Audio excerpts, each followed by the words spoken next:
अगर देवरानी जेठानी एक होकर रहना भी चाहें तो ससुराल वाले कहाँ साथ होने देते हैं। कुछ न कुछ ऐसे काम करते हैं जिससे दोनों में फूट डल जाए। बड़ी बहू मानसी ने कहा। और हम में फूट नहीं डाल पाए तो अपने बेटों में डलवा दी। आज आपके घर का जो तमाशा हो रहा है ना, वो बहुओं के कारण नहीं हो रहा बल्कि बेटों के कारण हो रहा है। और आप यहाँ बैठकर हम पर सिर्फ इल्ज़ाम लगा रहे हैं। गलती तो आप लोगों की थी और हमें गुनहगार साबित कर रहे हो।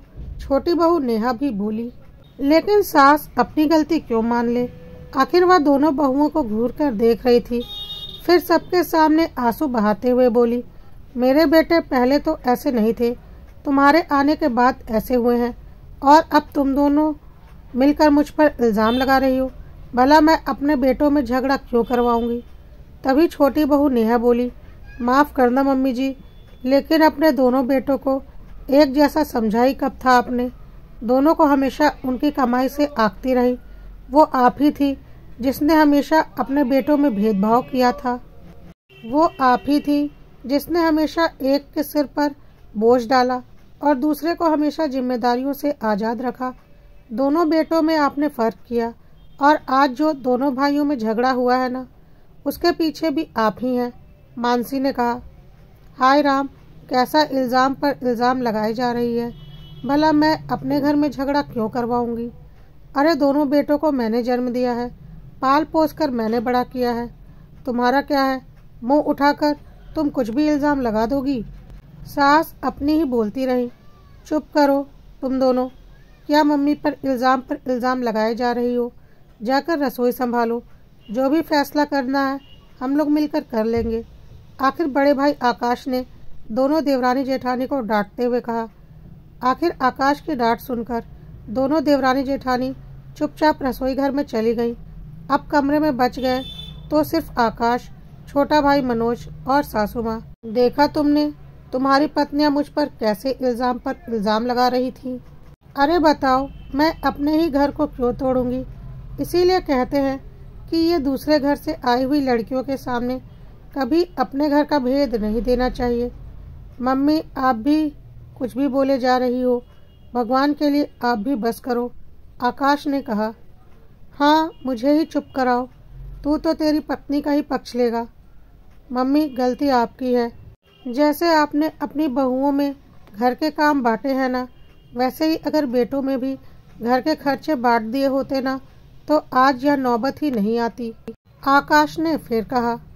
अरे घर के खर्चों पर लड़ रहे हो? क्या कमी छोड़ी तेरे पापा ने? सब कुछ तो उन्हीं का है, यहाँ तक कि तेरी नौकरी भी। हाँ, सब कुछ उनका है, लेकिन कैसे जी तोड़ मेहनत करके संभाला है मैंने, मैं ही जानता हूँ। पापा की सरकारी नौकरी में रहते हुए मौत हुई थी, लेकिन तब क्या उम्र थी मेरी, सिर्फ 18 साल। शिक्षा भी पूरी नहीं हुई थी मेरी, इसलिए सरकारी नौकरी तो मिली, लेकिन काम चलाऊ। उसमें भी आपने क्या कहा कि पापा की जगह लग रहा है, तब घर की सारी जिम्मेदारी तुझे उठानी पड़ेगी, सारे खर्चे तुझे ही करने पड़ेंगे। मानता हूँ कि मनोज और तन्नू दोनों छोटे थे उस समय, इसलिए मुझे कोई ऐतराज़ नहीं था। उनकी शिक्षा, घर के खर्चे, खुद की पढ़ाई, सब कुछ किया मैंने। तन्नू की शादी में भी आपने कितना बड़ा कर्जा ले लिया, जबकि मैंने आपको कहा था कि मम्मी, मेरी इतनी कंडीशन नहीं है, कैसे चुका पाऊंगा। तो क्या कहा था आपने कि पापा की जगह पर सरकारी नौकरी कर रहा है। खर्चे तो तुझे करने ही पड़ेंगे, बिना ये सोचे कि मुझ पर कितना बोझ है। ये तो मेरी मेहनत और शिक्षा पूरी करने के कारण सरकारी नौकरी में ऊंचे ओहदे पर मुझे जगह मिल गई। मनोज की इंजीनियरिंग, हम दोनों की शादी, बहन के घर आए दिन होने वाले प्रोग्राम, सबके खर्चे मैंने उठाए और कुछ कर्जा तो मैं आज भी चुका रहा हूँ। मैंने कभी किसी चीज़ के लिए मना नहीं किया। आपने जब जहाँ पैसा मांगा मैंने दिया, पर मुझे यह उम्मीद थी कि मेरा छोटा भाई कमाएगा तो मेरे कंधे का बोझ कुछ तो कम हो जाएगा, लेकिन आपसे तो वो भी नहीं सहा गया। उसकी अच्छी नौकरी लगने के बावजूद भी आपने क्या कहा कि पिताजी की जगह तुझे नौकरी मिली है आकाश, इसलिए तुझे खर्च करने पड़ेंगे, और आज तक घर के सारे खर्चे मैं उठा रहा हूँ। आपने मनोज को तो बिल्कुल खाली हाथ छोड़ दिया है। एक बेटा गधे की तरह बोझ उठा रहा है और दूसरा बेटा सिर्फ जमा पूंजी इकट्ठा किए जा रहा है।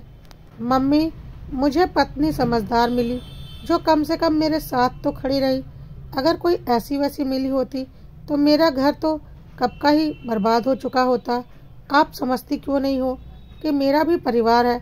मैं एक साथ दो परिवार का खर्चा कैसे उठाऊं? अब तो मनोज को भी आपकी आदत लग गई है। अगर मैं उससे कहता हूँ कि भाई थोड़ा सा सपोर्ट कर दे तो वो भी मुझसे आपकी तरह ही जवाब देता है कि भाई तू पापा की जगह पर लगा है, इसलिए तुझे ही सब कुछ करना पड़ेगा। मुझसे कोई उम्मीद मत करना। अरे मनोज ने अपने 8 साल की नौकरी में 2 प्लॉट खरीद लिए और मैंने अपनी 13 साल की नौकरी में सिर्फ जिम्मेदारियां उठाई।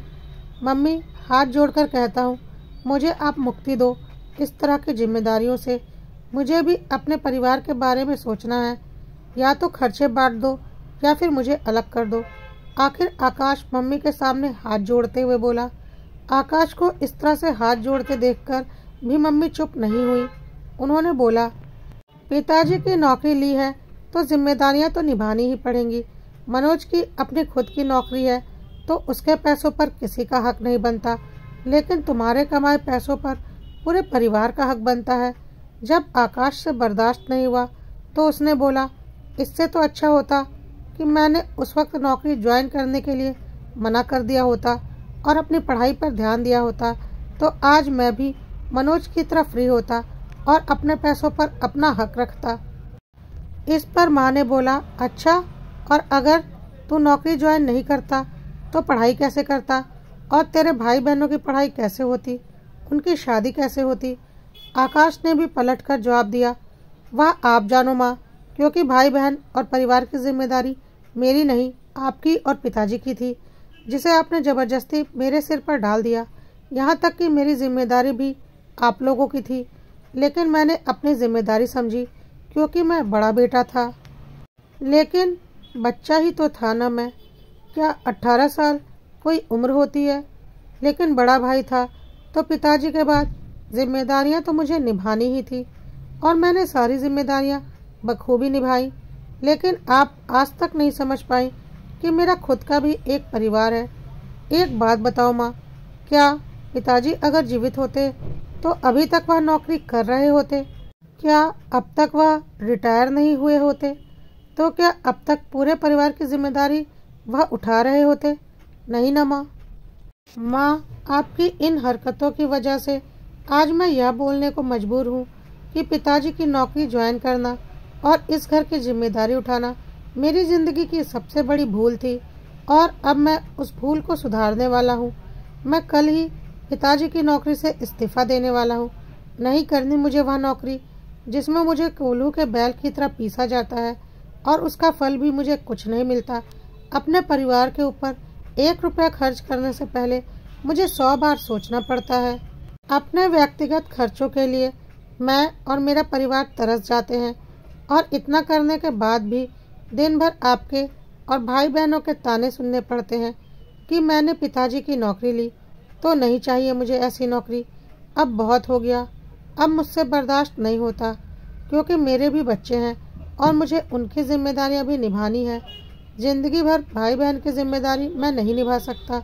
पिताजी की नौकरी ज्वाइन करने के बाद भाई बहन की जिम्मेदारी निभाते निभाते खुद की पढ़ाई भी मैं करता रहा और अब मैंने PhD कर ली है। पास के ही कॉलेज में लेक्चरर के पद पर मेरी नियुक्ति हो चुकी है और मैं कल से ही अपनी नई नौकरी पर जाऊंगा, अपनी सारी जिम्मेदारियों से मुक्त होकर। आपको आपके पति की नौकरी मुबारक हो। इतने दिन पिताजी की नौकरी मैंने की, उनकी सारी जिम्मेदारियां मैंने निभा दी, बल्कि उससे कहीं ज़्यादा निभा दी। अब मुझसे और सहन नहीं होता, कहकर आकाश वहां से चला गया। माँ और मनोज को आकाश से ऐसे जवाब की उम्मीद नहीं थी और उन्होंने सपने में भी नहीं सोचा था कि उनकी नाजायज मांगों का उन्हें यह प्रतिफल मिलेगा। वह लोग चुपचाप आकाश को वहां से जाते देखते रह गए क्योंकि उनके पास अब आकाश की बातों का कोई जवाब नहीं था।